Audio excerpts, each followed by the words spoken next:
Social media पर experts बार बार दावे कर रहे हैं कि किराना हिल्स को निशाना बनाया गया है, जहां पाकिस्तान ने अपने कुछ परमाणु वॉरहेड्स रखे थे या फिर जहां पाकिस्तान का न्यूक्लियर ठिकाना है। दावा किया जा रहा है कि भारत की जवाबी कार्रवाई के बाद और मिसाइलें दागने के बाद पाकिस्तान के किराना हिल्स में रेडियो एक्टिव रिसाव शुरू हो गया है और अमेरिका ने रेडिएशन की जांच करने वाले अपने एक विमान को उस साइट पर भेजा है। दावा तो यहां तक किया जा रहा है कि उस जगह पर तीव्र गति के भूकंप भी नोटिस किए गए थे और दावा यह भी है कि पाकिस्तान के कई न्यूक्लियर बॉम्ब कुक हो चुके हैं जो अब किसी काम के नहीं रहे। यहाँ टाइमलाइन से देखने की कोशिश करेंगे तो पाएंगे कि भारत ने पाकिस्तान के जो न्यूक्लियर इंस्टॉलेशंस हों, न्यूक्लियर कमांड सेंटर हों या फिर न्यूक्लियर लोडिंग साइट्स हों, जैसे सरगोधा और जकोबाबाद, इन स्थानों पर पाकिस्तान के न्यूक्लियर वेपन स्टोरेज भी हैं।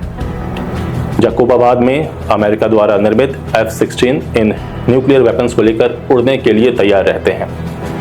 इस जगह पर अमेरिका का स्टाफ F-16 पर परमाणु लोड करने के लिए रहते हैं।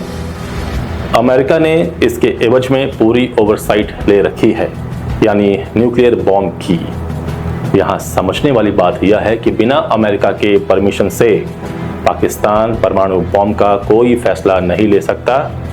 जब पाकिस्तान के हमले का जवाब भारत ने देना शुरू किया तब टीवी चैनलों पर कई जगहों के नाम आ रहे थे कि भारत ने यहां हमला कर दिया, लेकिन अचानक ये नाम गायब हो गए।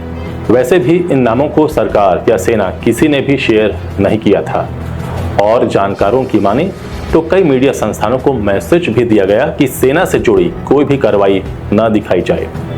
यह सेना की सुरक्षा का मामला है। 3 नामों की चर्चा है। पाकिस्तान के कहूटा पर ड्रोन हमला, काला चिट्टा रेंज पर ड्रोन हमला और अटक पर ड्रोन हमला।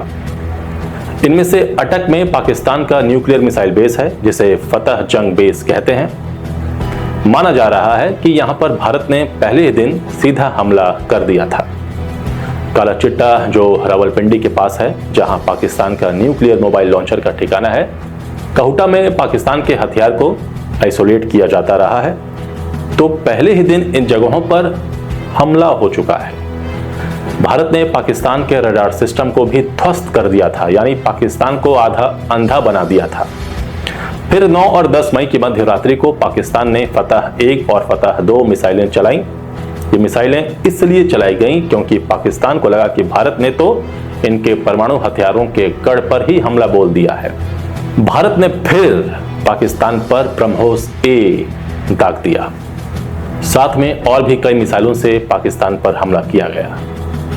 इनका मुख्य टारगेट पाकिस्तान के 11 एयरबेस थे।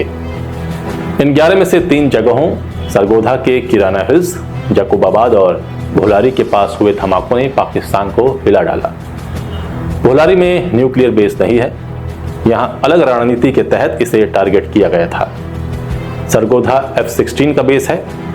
किराना हिल्स में न्यूक्लियर हथियार का स्टोरेज हाउस है।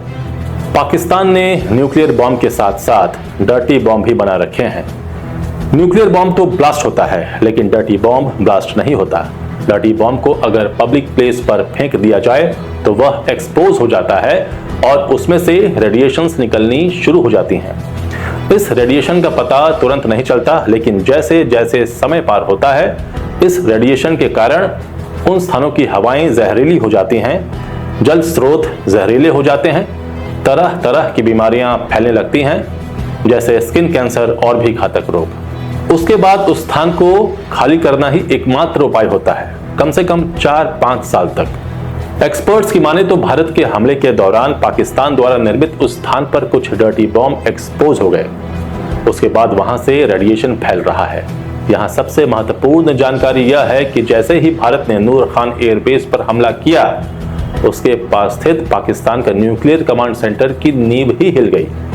उसके बाद पाकिस्तान ने ट्रंप के हाथ पैर जोड़ लिए कि भारत को रोको, नहीं तो मोदी हमें मिट्टी में मिला देगा।